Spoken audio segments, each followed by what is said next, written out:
CBS 성경교실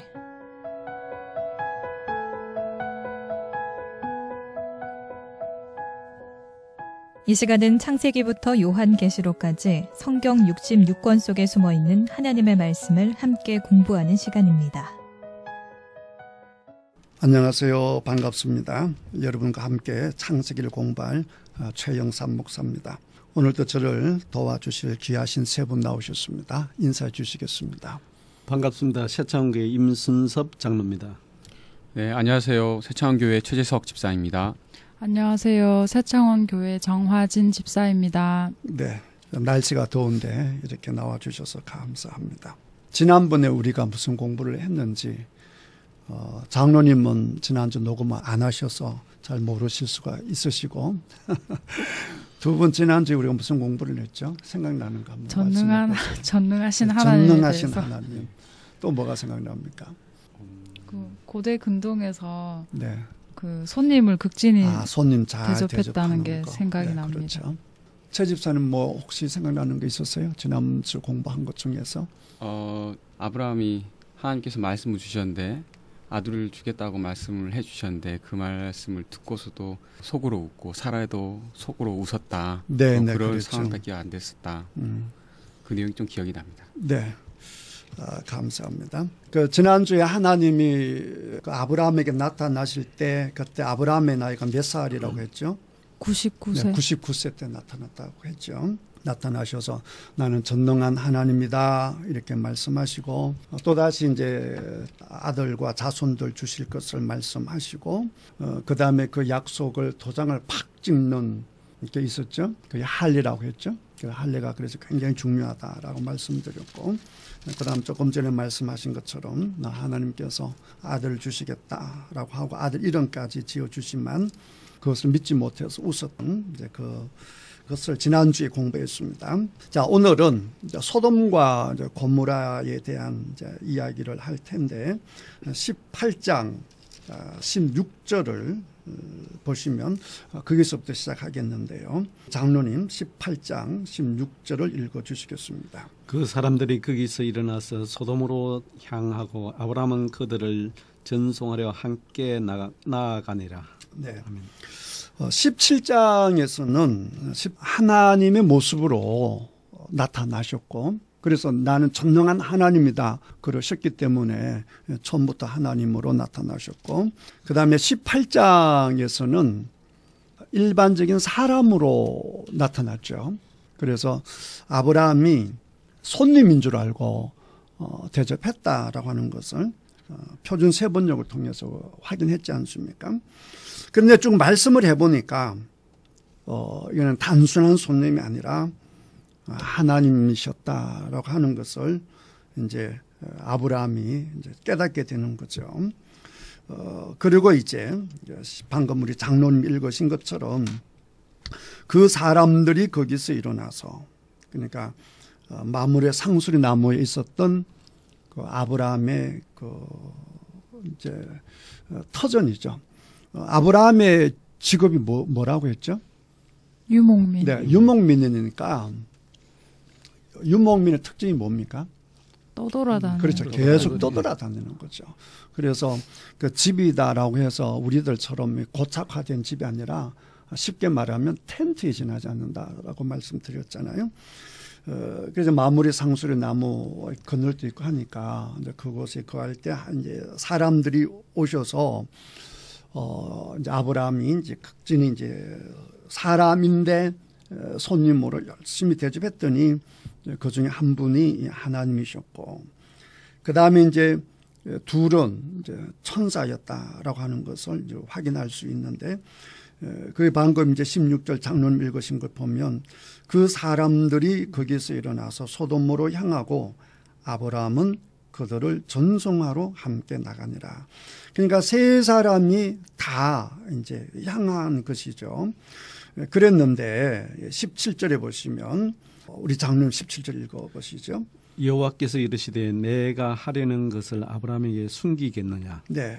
이래서 이 중에 한 분이 하나님이라고 하는 것을 여기서 우리 다시 한번 확인을 할 수가 있고 여호와께서 아브라함에게 내가 하는 것을 어떻게 숨기겠느냐 이렇게 말씀하시면서 단순히 소돔과 고모라를 얘기하는 것이 아니라 또 한 번 아브라함에게 자녀에 대한 그 자손들에 대한 그 언약의 말씀을 주시는데요. 18절, 19절 우리 장로님 읽어주시죠. 아브라함은 강대한 나라가 되고 천하 만민은 그로 말미암아 복을 받게 될 것이 아니냐. 내가 그로 그 자식과 근속에게 명하여 여호와의 도를 지켜 이와 공도를 향하게 하려고 그를 택하였나니 이는 나 여호와가 아브라함에게 대하여 말한 일을 이루려 함이니라. 아멘. 그래서 지금 하나님께서 아브라함에게 이제 소돔과 고모라에 대한 것을 말씀을 하시기 전에 또 한 번 우리 하나님께서 아브라함에게 언약의 말씀, 약속의 말씀을 또 한 번 주는 것을 볼 수 있어요. 계속 주님께서 반복하는 것이니까 이건 이제 바로 넘어가도록 하겠습니다. 그리고 이제 하나님께서 하고자 하는 것을 20절, 21절에서 말씀하시죠. 우리 채집사님 읽어보시죠. 여호와께서 또 이르시되 소돔과 고모라에 대한 부르짖음이 크고 그 죄악이 심히 무거우니 내가 이제 내려가서 그 모든 행한 것이 과연 내게 들린 부르짖음과 같은지 그렇지 않은지 내가 보고 알려 하노라. 아멘. 아멘. 그러니까 이제 앞으로 하나님께서 하시고자 하는 일이 어디에 대한 일이겠어요? 소돔과 고모라에 대한 일이겠죠. 그런데 이제 그 20절을 보게 되면 소돔과 고모라에 대한 부르짖음이 크고 그 죄악이 심히 무겁다 이렇게 얘기를 했단 말이죠. 이게 무슨 말이겠어요? 죄가 만연해 있다란 뜻이 아니겠습니까? 좀 제약스럽게 생각하는 그런 게 좀 마음이 편치 못하다. 네네네. 죄악이 크고 마음이 편치 못하다라고 했는데 그러면 다시 제가 좀 구체적으로 소돔과 고모라에 대한 부르짖음이 크다 그랬잖아요.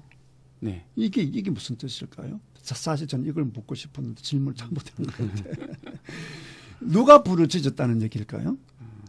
그 속에 의인이 기도를 하지 않았을까? 아닌가? 가만 한번 생각해 보세요. 소돔과 고모라에 대한 부르짖음이 크고 그랬는데 이 소돔과 고모라에 대한 부르짖음이 어떤 내용일까요? 좋은 내용일까요? 나쁜 그 제약된 부르짖음 나쁜 내용이죠. 네네.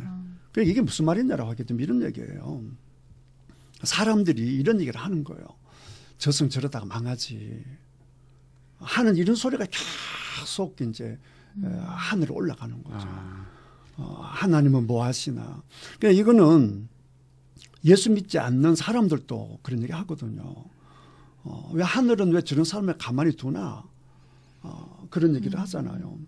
그 중국 사람들도 그 하늘을 그 라오티엔 이렇게 얘기를 해서 라오티엔나 그러면 이제 우리로 치면 그 하나님이 이 뜻이거든요. 기독교적인 하나님이 아니라 그냥 하늘님인데 하늘님 왜 저런 인간을 가만히 두십니까? 왜 저런 도시를 저렇게 타락한 도시를 가만히 두십니까? 하는 이런 소리가 쫙 이제 올라가는 거죠. 예를 들면 뭐 강남의 어느 마을이 아주 뭐 술판으로 막 형편없다라고 했을 때 저러다 저 마을 망하지 저러다 망하지 하는 이런 소리가 계속 하늘로 올라왔다 그 뜻이죠. 네. 알겠습니다. 뭐 그러니까 소돔과 고모라에 대한 부르짖음이라는 건 결국 그걸 얘기하는 겁니다. 그러니까 그만큼 사람들이 보기에도 소돔과 고모라에 대한 이 죄악상이 크다 작다. 크다는 것이죠. 크다는 것이죠. 그러니까 그 죄악이 심히 무거우니 이렇게 하늘에 계속 그 소리가 들려오는 거예요. 그러니까 21절에 그 소리가 어떤지 내가 내려가서 확인을 하겠다. 이 말이거든요. 우리 하나님은 내려오시지 않아도 알 수 있잖아요. 네. 그렇죠? 네.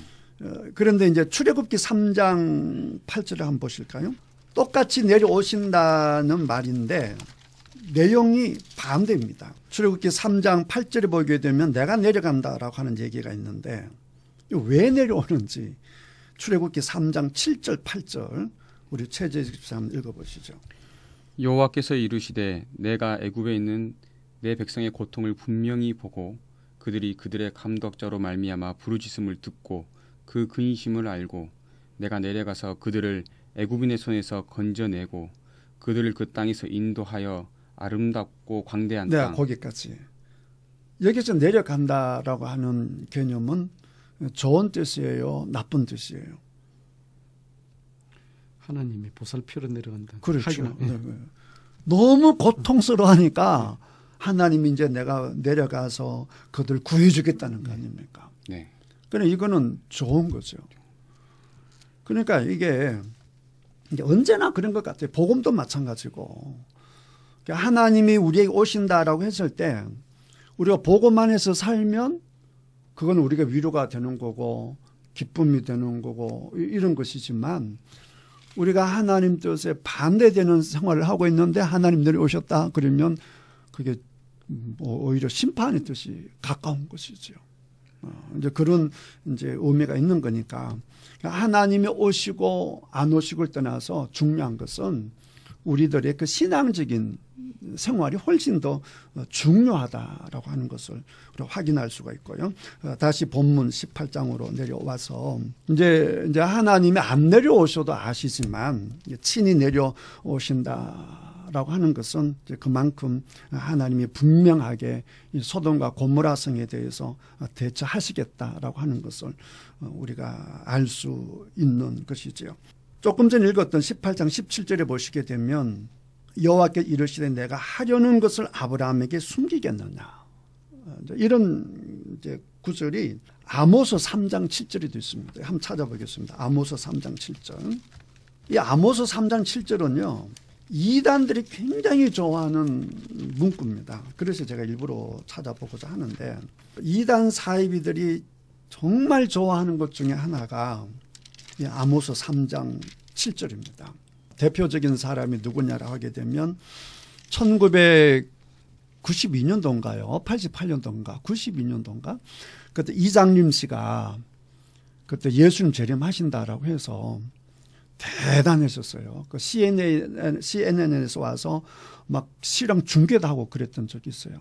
두 분 혹시 기억나시나요? 젊어서 잘 기억을 못하는구만. 그게 아마 92년인가 그랬을 거예요. 대단했습니다. 이게 세계적인 뉴스였습니다. 예수님 재림하신다라고 해서 한 산에 딱 사람들이 흰옷을 입고 막 모이고 막 그래서 그때 대단했었어요.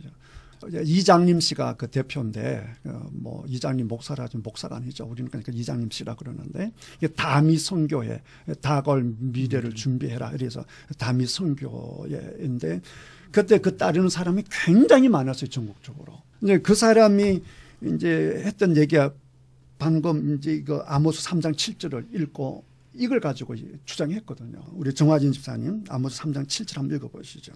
주 여호와께서는 자기의 비밀을 그 종 선지자들에게 보이지 아니하시고 결코 행하심이 없으시리라.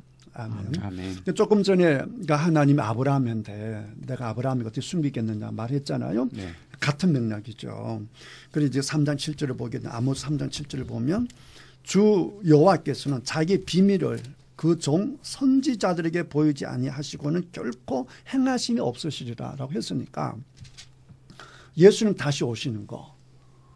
이거는 이제 예수님께서 말씀하시기를 아버지 외에는 아무도 모른다라고 했잖아요. 네. 그러니까 어떻게 보면 비밀이라 할 수 있잖아. 그런데 이제 이장림 씨는 날짜를 딱 찍었거든요. 10월 28일인가. 예, 10월 28일. 그죠? 10월 28일에 온다 딱 날짜 찍었거든. 시간도 딱 찍었거든. 그러면 이제 사람들 질문할 거 아니에요. 아니 예수님이 하나님이 아무도 모른다고 했는데 당신은 어떻게 정확히 그 날을 얘기하느냐. 이렇게 얘기를 한 거예요. 그때 그 사람이 얘기했던 게 뭐냐 하면 아모스 3장 7절 이걸 인용한 거예요. 성경 봐라. 다 종한테 얘기하기로 했다. 내가 참종이기 때문에 하나님은 나에게 말씀하셨다. 이렇게 해가지고 대단했던 적이 있어요. 그러니까 지금 이거를 어지간한 이단들은 다 이걸 가지고 강조합니다. 차라리 이 말씀이 없었으면 좋을 뻔했다 할 정도로 많은 이단들이 이 3장 7절을 인용해가지고 바로 하나님은 나에게는 말씀하신다.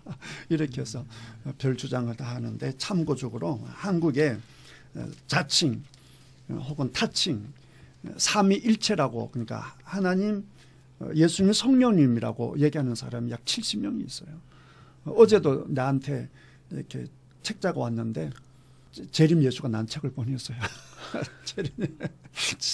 재림 예수의 책을 보냈는데 앞에 사진을 보면 여호와께서 재림 예수에게 안수하는 사진까지 다 있어. 그 하나님 또 사람이고 재림 예수도 사람이고 그런 사람들이 있어요. 그 구인의 씨가 보낸 건데 그 구인의 씨에서 나온 게 그 이만이거든. 다 그 집단이 이제 그런 행동하고 있는 거예요. 자, 다시 이제 여기 오셔서 이렇게 성경 한 구절을 가지고 전체를 자기를 대변하는 거를 우리는 조심해야 되고요. 언제나 성경을 볼 때는 전체적인 문맥 속에서 봐야 한다라고 하는 것을 우리가 기억해서 야 하나님이 아브라함에게 보여주지 아니했느냐 또 아모스에서 그렇게 말하지 아니했느냐 그래서 남들이 모르는 비밀을 내가 안다라고 말하는 사람들을 극히 우리는 조심할 필요가 있다라고 하는 것을 우리가 좀 이렇게 염두에 두시면 해서 제가 참고적으로 말씀을 이제 드렸습니다. 네. 다시 창세기 18장으로 돌아와서 이제 22절에 보면 이제 하나님과 그 두 사람 천사가 이제 구분되는 것이 나오는데요. 우리 정화진 집사님 22절 읽으시죠. 그 사람들이 거기서 떠나 소돔으로 향하여 가고 아브라함은 여호와 앞에 그대로 섰더니. 네. 그러니까 원래 이제 세 사람이 나타났잖아요. 그죠? 그러니까 한 분은 하나님이시고 두 분은 천사였다라고 하는 것을 우리가 알 수 있는데 아브라함이 처음에는 몰랐다라고 했죠. 일반적인 사람인 줄 알고 모셨다라고 했어요. 근데 이제 말씀하고 보니 이제 하나님이죠.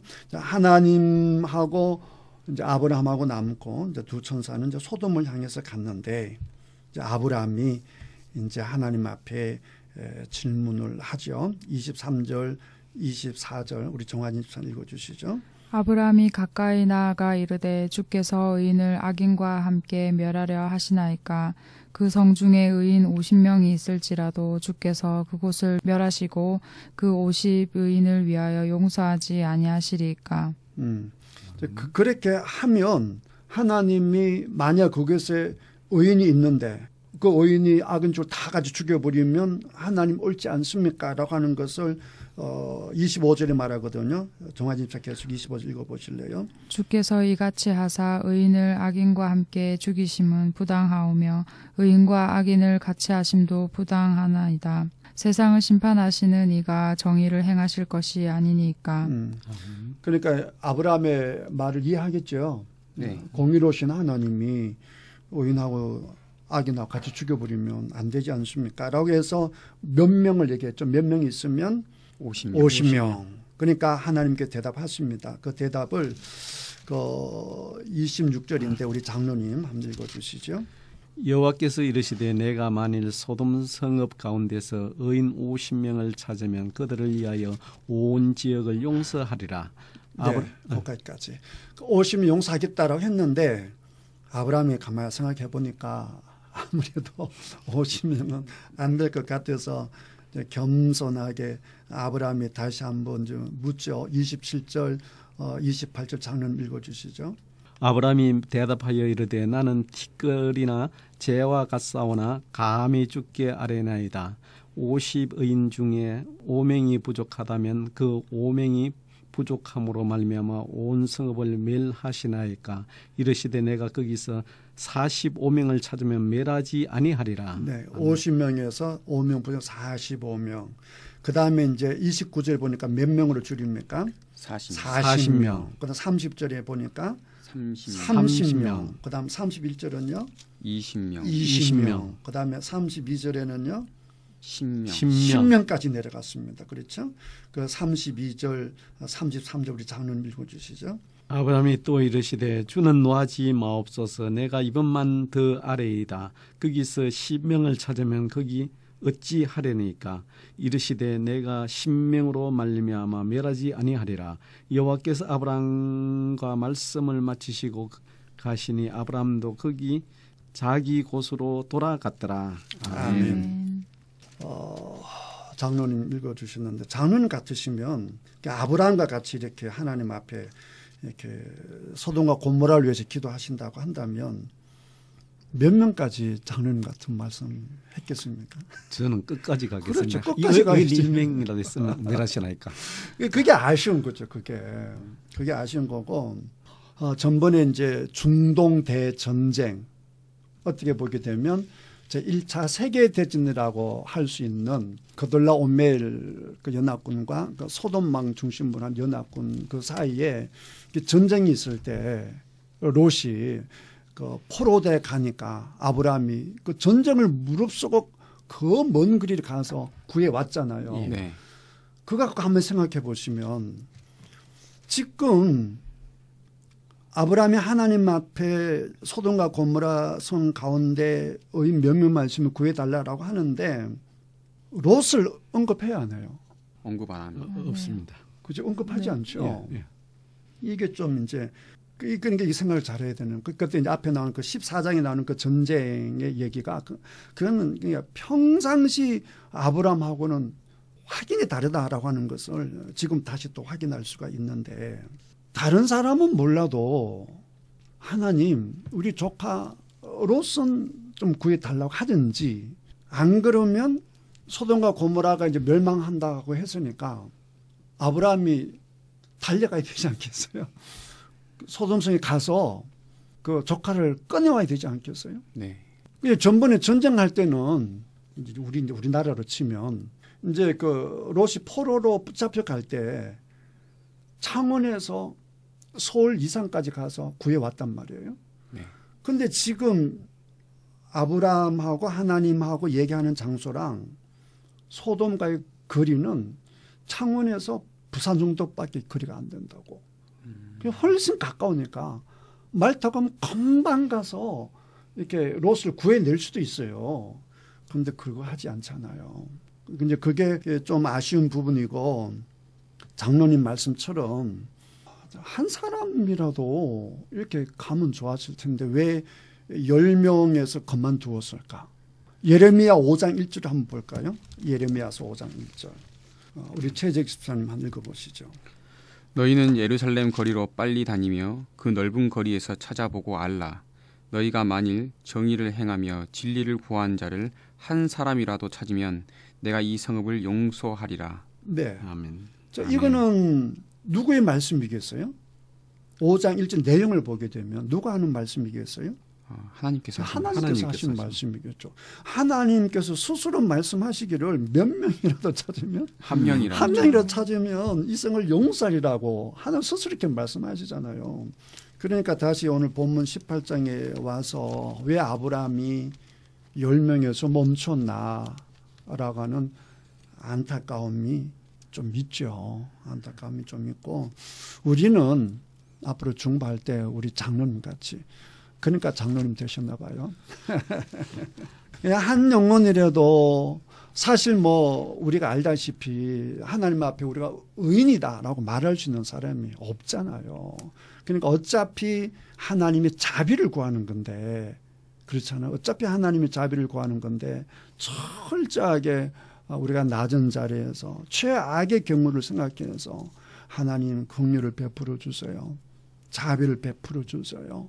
이렇게 하는 것이 좋지 않을까. 특히 요즘은 우리는 예수 그리스도 이후의 사람들이니까 예수님 십자가 사건을 알고 있으니까 우리는 이렇게 기도하면 되죠. 하나님 예수님을 이 땅에 보내주셔서 예수님 십자가 죽이시기까지 우리를 사랑하시고 인류를 사랑하셨는데 이 백성들을 혹은 이 도시를 이 나라를 하나님 용서해 주시고 사랑해 주십시오라고 했을 때 우리는 정말 이렇게 뭐 조건을 많이 내거지 말고 정말 하나님의 자비를 구하는 이제 그런 중보자가 되어야겠다라고 하는 것을 아브라함이 중보하는 것을 보면서 우리가 좀 이렇게 느낄 수 있을 것 같습니다. 자, 어쨌든 20절 보시면 여호와께서 아브라함과 말씀을 마치시고 가시니 아브라함 또 자기 곳으로 돌아갔다라고 했잖아요. 자기 곳으로 돌아가면 안 되죠. 어디로 가야겠어요, 아브라함이? 소돔으로 가야겠죠. 그 거리 얼마 안 된다니까. 그 마물의 그 헤브론에서 그 소돔은 그러니까 사해 중간쯤 왼쪽에 이제 있는 곳이고 사해 밑에가 거기니까 전번에 그 포로 잡으러가지고 다메섹까지 올라갔단 말이에요. 다메섹까지 그 먼 길까지 간 아브라함이 그 거리를 좀 가서 구해내면 좋지 않았을까. 어쨌든 아브라함은 그것으로 끝을 냅니다. 그것을 끝을 내고 이제 19장 본격적인 소돔과 고모라 성의 얘기가 나오는데요. 자, 19장 1절에서 3절까지 우리 최재 집사님 읽어주시죠. 저녁 때에 그 두 천사가 소돔에 이르니 마침 롯이 소돔 성문에 앉아 있다가 그들을 보고 일어나 영접하고 땅에 엎드려 절하며 이르되 내 주여 돌이켜 종의 집으로 들어와 발을 씻고 주무시고 일찍이 일어나 갈 길을 가소서. 그들이 이르되 아니라 우리가 거리에서 밤을 새우리라. 네. 롯이 천사인 줄 알았겠어요? 몰랐겠어요? 몰랐습니다. 네, 몰랐어요. 그 8절에 보게 되면 나와요. 내게 남자 가까이 하지 아니한 두 딸이 있노라. 청하건대 내가 그들을 너희 길에 끌어내리니 너희 눈에 좋을 대로 그들에게 행하되 이 사람들은 그랬잖아요. 그러니까 이 사람들은 그러니까 아브라함도 마찬가지고 롯도 마찬가지고 그냥 사람인 줄 알고 대접한 거예요. 그래서 히브리서 13장 2절에 보시면 히브리 13장 2절을 한번 보실래요? 히브리서 13장 2절. 네, 우리 정화진 집사님 한 읽어보시죠. 손님 대접하기를 잊지 말라. 이로써 부지 중에 천사들을 대접한 이들이 있었느니라. 네. 그러니까 천사인 줄 모르고 대접했더니 누구였더라? 천사였더라라고 하는 것이죠. 그러니까 손님 접대를 잘하라는 거예요. 못하라는 거예요. 잘하라는 것이죠.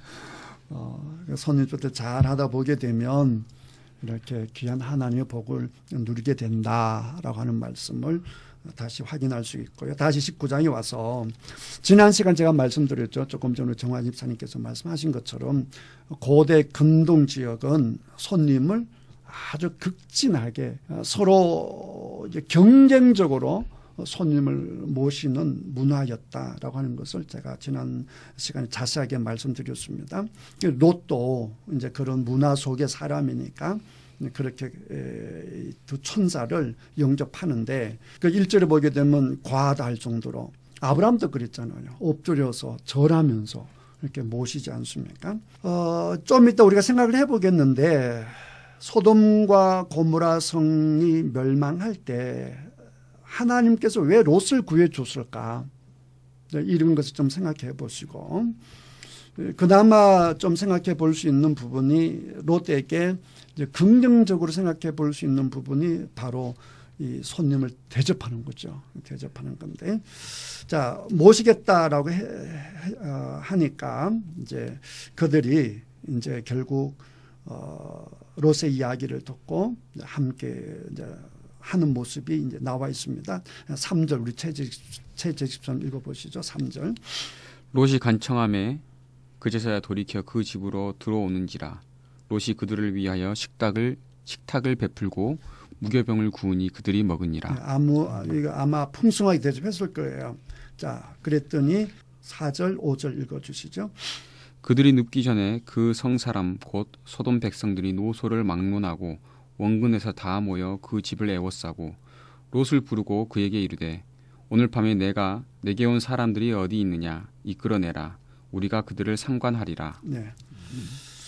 그 성 사람들이 노소를 막론하고 롯의 집을 에워싸고 손님을 내놔라 그랬잖아요.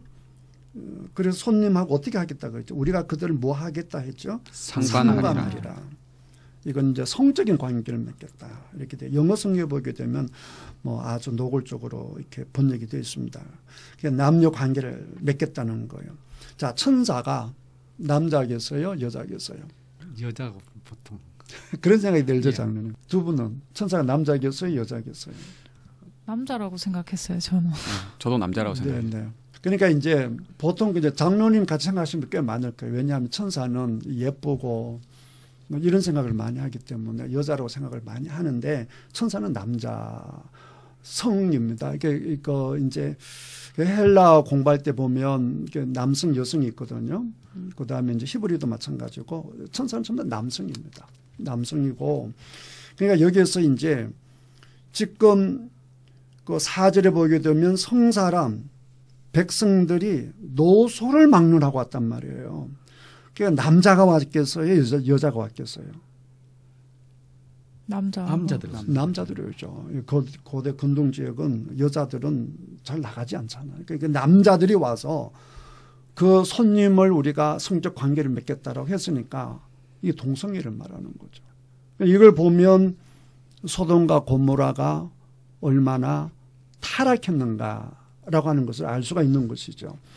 손님이 왔는데 예쁘장하지 않겠죠, 천사니까. 그러니까 미소년 같이 보이지 않겠습니까? 뭐 천사니까.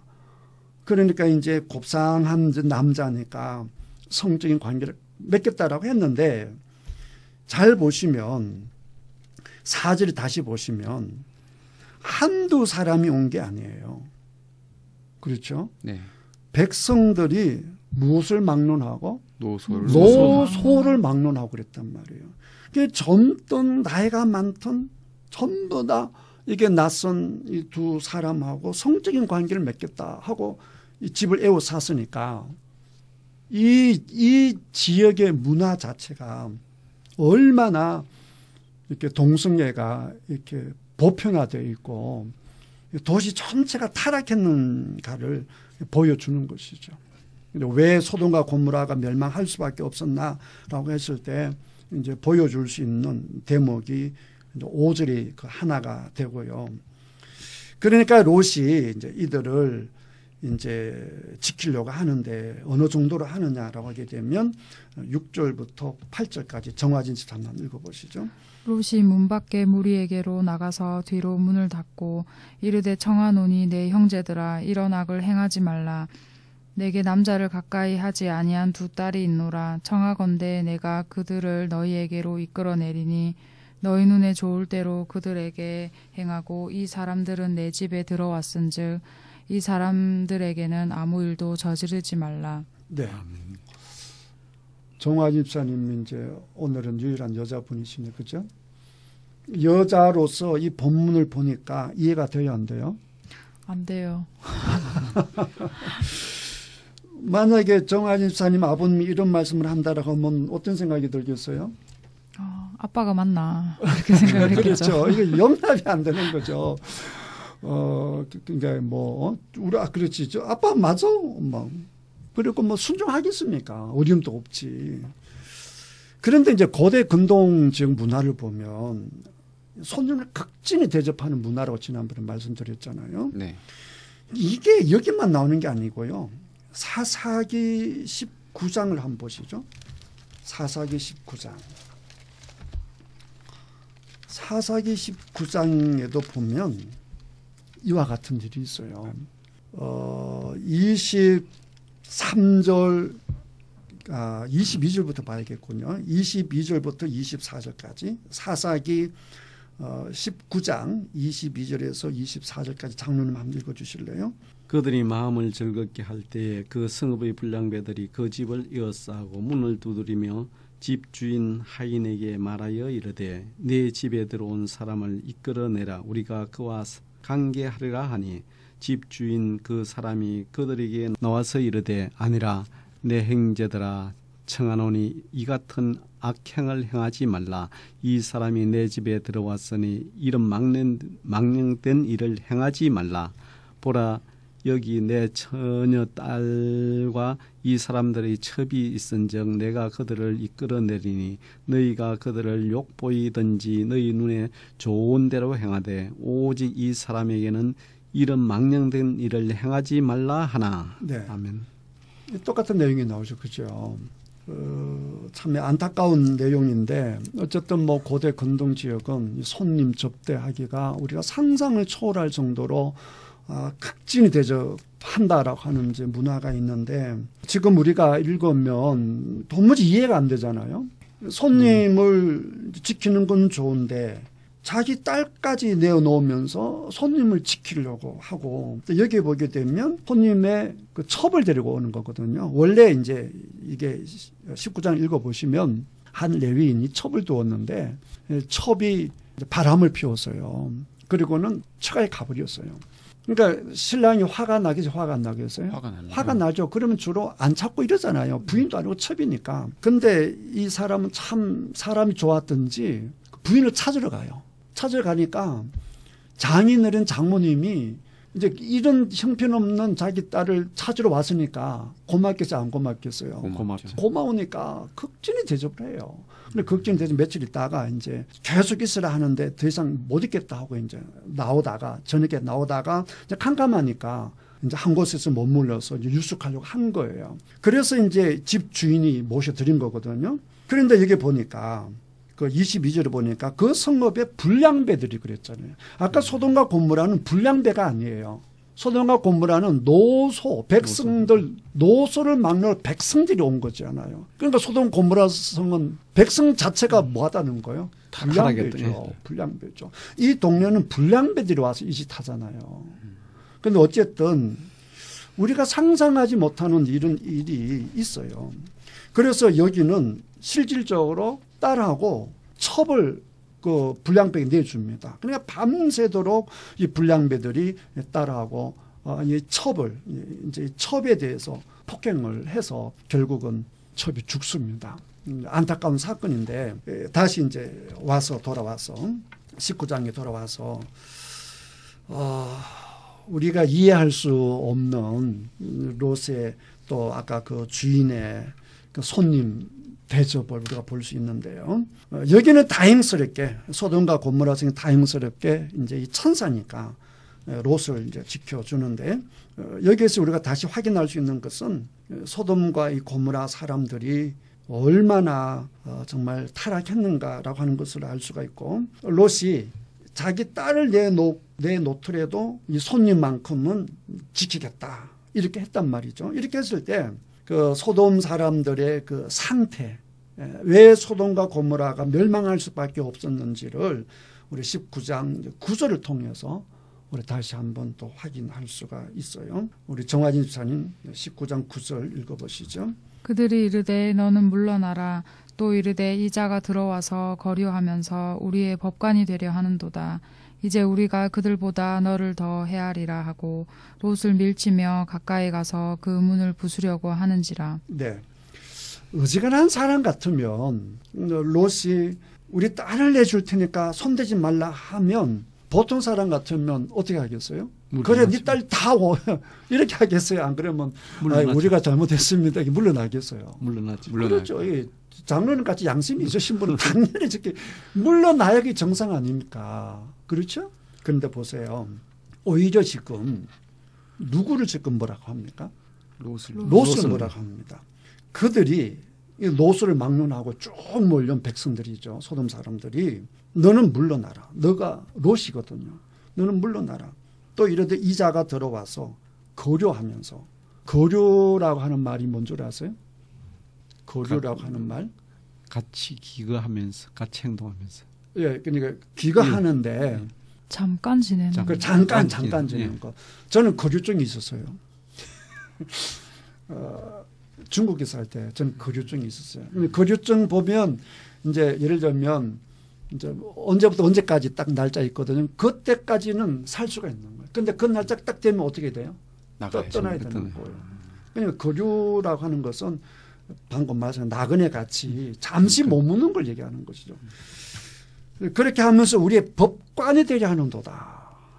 그러니까 네가 뭔데 우리를 이렇게 네가 우리의 법관이 되려 하느냐라고 이렇게 말하는 거 보게 되면 소돔과 고모라 사람들이 그러니까 남 얘기를 들을 생각도 하지도 않는 것이고 네가 뭔데 우리의 법관이 되려 하느냐라고 하는 말 속에는 뭐가 있느냐라고 하게 되면 이 교만이 있는 거죠.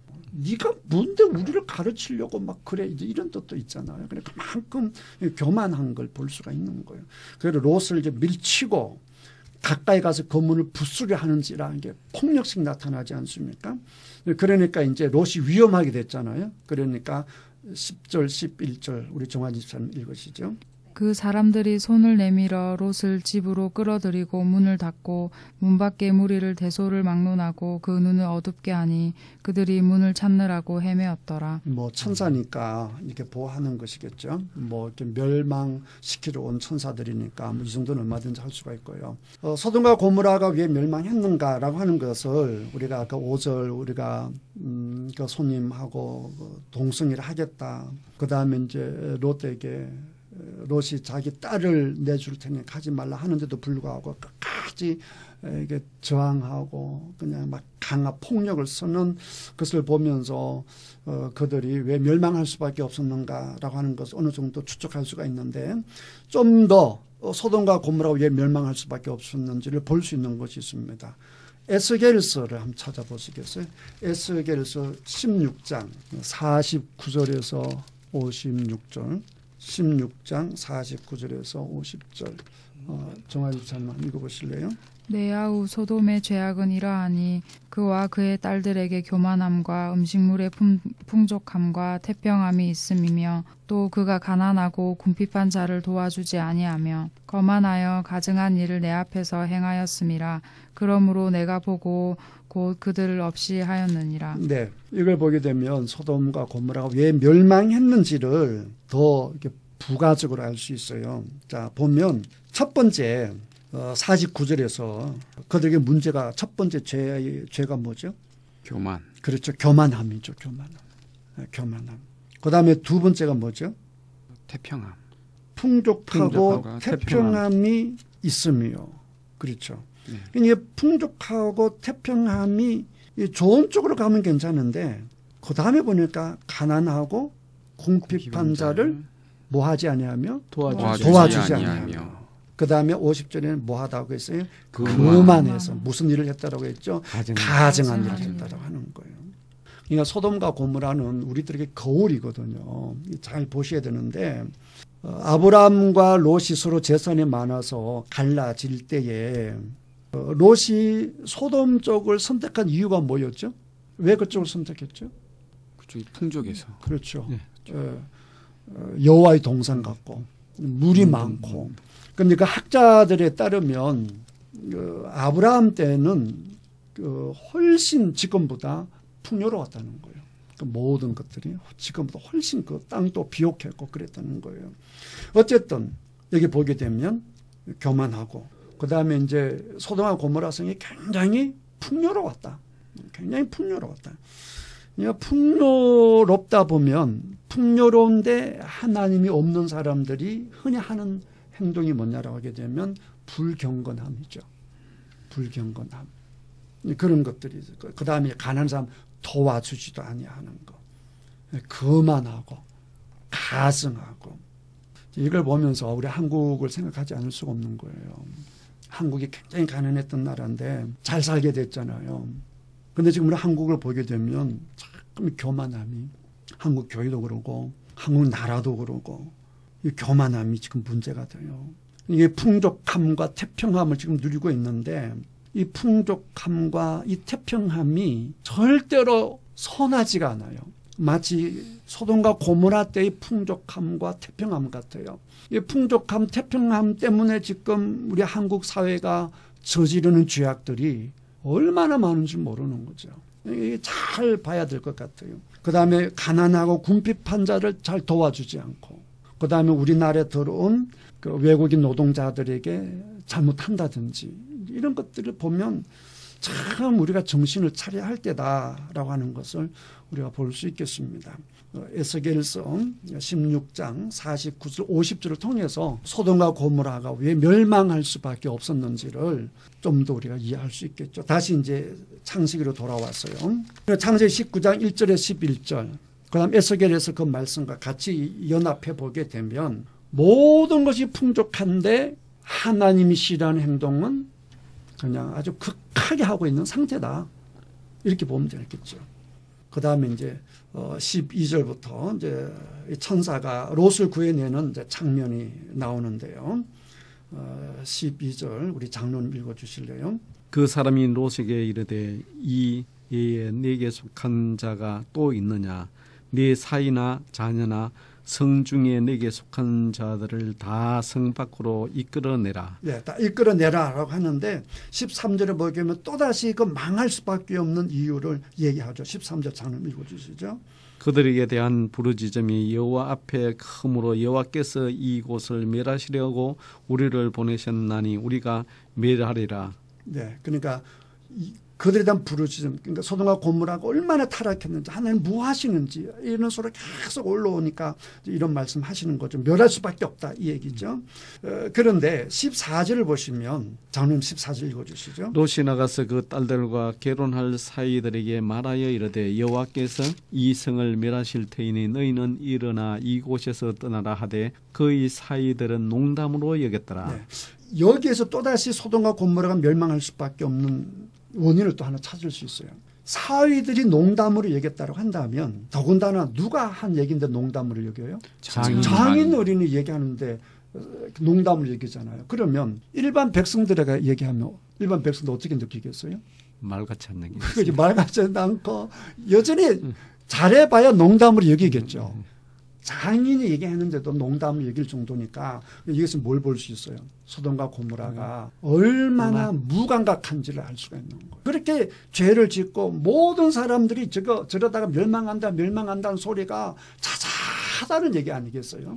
주변 이웃들이 볼 때도 주변 민족들이 볼 때도 저 도성 저러가 멸망하지 그러는데 정작 본인은 무슨 생각하고 있어요? 전혀 괜찮다 생각하는 거죠. 우리는 잘 살고 있잖아. 잘 먹고 있잖아. 그러는 거죠. 참 주는 교훈이 있죠. 간혹 가다가 이제 사람들 중에서도 그런 사람 있잖아요. 저러다가 하나님 앞에 혼날 텐데 라고 하는데 정작 본인은 그걸 농담으로 얘기한다든지 나는 뭐 하나님의 복을 누리고 있는데 뭐 이렇게 생각할 수가 있다는 것이죠. 그러니까 이 말씀을 보면서 우리 자신을 이렇게 잘 돌봐야 되지 않겠나라고 하는 것을 볼 수가 있고요. 15절 16절 최재 좀 읽어주시죠. 동틀 때 천사가 롯을 재촉하여 이르되 일어나 여기 있는 내 아내와 두 딸을 이끌어 내라. 이 성의 죄악 중에 함께 멸망할까 하노라. 그러나 롯이 지체하매 그 사람들이 롯의 손과 그 아내의 손과 두 딸의 손을 잡아 인도하여 성 밖에 두니 여호와께서 그에게 자비를 더하심이었더라. 롯조차 뭐 하고 있어요? 16절 보니까 지체하고 있는 거. 그러니까 이제 예수님께서 그런 말씀을 하셨는데 예수님 다시 오실 때는 소돔과 고모라가 이제 하나의 그렇게 본보게 된다고 말씀을 하시는데 롯도 확 받아들이기가 힘들었을 거예요. 그러니까 지체하고 막 그러지 않겠어요? 그러니까 뭐 여러 가지 이유가 있었겠죠. 뭐 물건을 한다든지 어쨌든 한다든지. 근데 어쨌든 이제 17절부터 22절 보면 이제 하나님께서 롯의 가족들 구해내는데 정화진 집사님 17절부터 22절까지 읽어주시죠. 그 사람들이 그들을 밖으로 이끌어낸 후에 이르되 도망하여 생명을 보존하라. 돌아보거나 들에 머물지 말고 산으로 도망하여 멸망함을 면하라. 롯이 그들에게 이르되 내 주여 그리 마옵소서. 주의 종이 주께 은혜를 입었고 주께서 큰 인자를 내게 베푸사 내 생명을 구원하시오나 내가 도망하여 산에까지 갈 수 없나이다. 두렵건대 재앙을 만나 죽을까 하나이다. 보소서 저 성읍은 도망하기에 가깝고 작기도 하오니 나를 그곳으로 도망하게 하소서. 이 작은 성읍이 아니니까 내 생명이 보존되리이다. 그가 그에게 이르되 내가 이 일에도 내 소원을 들었은즉 내가 말하는 그 성읍을 멸하지 아니하리니 그리로 속히 도망하라. 내가 거기 이르기까지는 내가 아무 일도 행할 수 없노라 하였더라. 그러므로 그 성읍 이름을 소알이라 불렀더라. 아멘. 어쨌든 우리 하나님이 롯과 그 가족에게 은혜를 베풀어서 이제 16절 마지막에 보게 되면 여호와께서 그에게 자비를 더하셔서 롯을 구해내는 것을 볼 수 있고 또 도망 나오다가 또 롯이 또 두려워서 정말 작은 성읍에서 우리가 좀 위험하니까 여기서 살 수 있도록 해 주십시오라고 하니까 또 그 소원도 들어주시잖아요. 들어주셔서 그래서 이제 그 소알이라고 하는 그 곳에서 이제 피난할 수 있도록 자비를 베풀어 주시는데 결국 이제 23절부터 보면 이제 말 그대로 이제 멸망하는 장면이 나오는데요. 이거는 다음 시간에 하도록 하고 오늘 이제 보면 소돔과 고모라가 왜 멸망할 수밖에 없었는지를 우리가 말씀 통해서 확인할 수가 있었습니다. 그러니까 소돔과 고모라 성을 바라보면서 그 주변에 있는 사람들, 심지어 소돔과 고모라 성 안에 있는 사람들도 그랬을 거예요. 우리 이러다가 망하지, 이러다가 망하지. 그렇게 하나님 앞에 그 잘못된 소리가 계속 올라갔다라고 하는 것이죠. 그런데 이제 우리 한국 사회도 한국 교회도 그런 소리 자주 하지 않습니까? 이러다가 한국 교회 멸망하지, 이러다가 한국 망하지, 이런 소리가 자주 듣지 않습니까? 이게 굉장한 위험하다는 것이죠. 이런 소리가 자꾸 하늘에 올라가게 될 때 정말 위기의식을 느껴야 된다고 하는 것이죠. 소돔과 고모라를 보면서 우리는 한국 교회와 한국 사회에 대해서 우리가 정말 정신을 차려야 되지 않을까. 그래서 아까 장로님처럼 이 한국 교회와 이 한국 사회를 부둥켜 안고 하나님 이 한국 교회를 불쌍히 여겨 주십시오. 이 한국 사회를 불쌍히 여겨 주십시오. 이렇게 중보해야 되지 않겠나라고 하는 것을 우리가 말씀을 통해서 오늘 배울 수 있었습니다. 다음 시간에는 소돔과 고모라 멸망하는 실질적 멸망을 이제 그때 그 장면부터 보도록 하고요. 오늘은 여기까지 하도록 하겠습니다. 말씀을 통해서 느낀 바가 있으면 한 말씀씩 하도록 하겠습니다. 우리 장로님부터 할까요? 예, 저는 소돔과 고모라를 보면서 이 우리나라의 현실을 바라볼 때 또 내 자신을 바라볼 때 우리나라와 내 자신이 그 길로 가지 않는지 한번 돌이켜보고 깨달음을 가지고 지금이라도 뉘우치고 하나님 말씀대로 살아야 되겠다는 걸 다짐해 봅니다. 예, 역시 장로님 답습니다. 우리 최 집사님. 저는 아브라함이 하나님께 5번 기도를 하는 걸 보고 사실은 저는 그것도 굉장히 대단하다고 생각을 했는데 네. 저는 사실은 그렇게까지 기도를 못한 것 같습니다. 그래서 네. 저도 하나를 가지고 하나님께 끝까지 기도를 해야 되겠다라는 생각이 들었습니다. 네, 정화진 집사님. 네, 그 죄 무감각한 소돔을 보면서 네. 나도 좀 무감각해져 있는 부분은 없는지 체크해봐야겠다 이런 생각이 들었습니다. 네. 감사합니다. 지금까지 애청해 주신 여러분들에게 진심으로 감사드립니다. 고맙습니다. 감사합니다.